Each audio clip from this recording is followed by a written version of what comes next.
Hi, this is Doug Lowen, UNC Chapel Hill Public Policy. We're getting to the finish line. Once again, the light is at the end of the tunnel. We're now going to control for a variable while doing our t-test.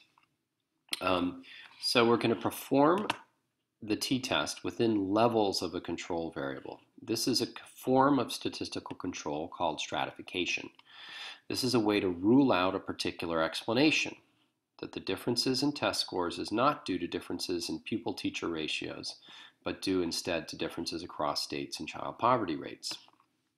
So if the difference in reading rates persists, then we can rule out the alternative explanation. If instead the difference in reading rates disappears, then we can conclude that the alternative explanation accounts for the differences we observe when we fail to control for child poverty rates.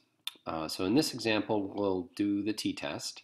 But you can apply this logic to a proportion test or a chi-squared test. So first, we're just going to look at some descriptive statistics. So we're going to print out the difference in reading scores between low and high pupil-teacher ratios for states with low child poverty rates. So we're going to basically look at this difference across levels of our main independent variable, holding constant child poverty at the low level. Then we're going to do the same thing and hold constant child poverty at the high level. Okay, so let's look at our descriptive statistics.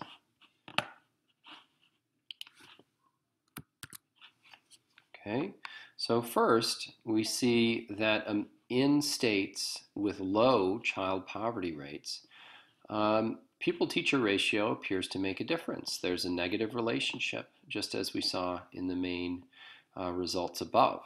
The reading test score is higher in states that have low pupil-teacher ratios compared to states that have high pupil-teacher ratios.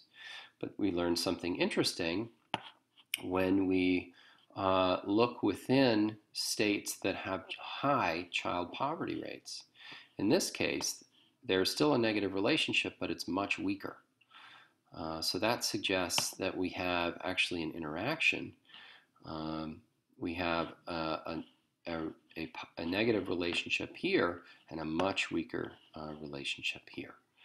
Okay, so let's do our t-test to test these differences. So we'd predict that we would find a statistically significant effect in states where child poverty is low, and probably not a statistically significant effect where child poverty rates are high, because the mean difference is very low. And again, we have pretty low power because we don't have a lot of states to work with. Okay, so we go back to our results. I hope you guys are excited. I certainly am. So the mean difference here is 6.47, which is larger than in a group of states overall, which was 4.99. Okay, so we have a pretty large mean difference here. The t-statistic is 3.24 with 17 degrees of freedom. That is statistically significant in a two-tailed test with p less than 0.05. Also, of course, significant in a one-tailed test.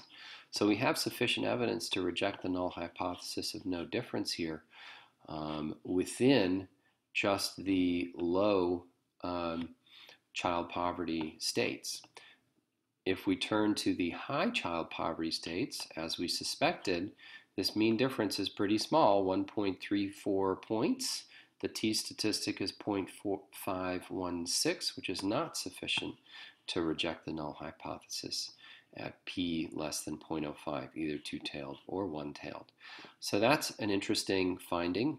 We find kind of a different effect of pupil-teacher ratios. It seems to make a difference in states that have low child poverty, but not in states that have high child poverty, maybe because of other alternative explanations or other challenges that these states face. So that, of course, is a question for future research, and maybe we might need to learn multiple regression analysis to take more factors into account. I hope this tutorial was helpful, and please feel free to comment on these tutorials so I can make them better in the future. Have a great day.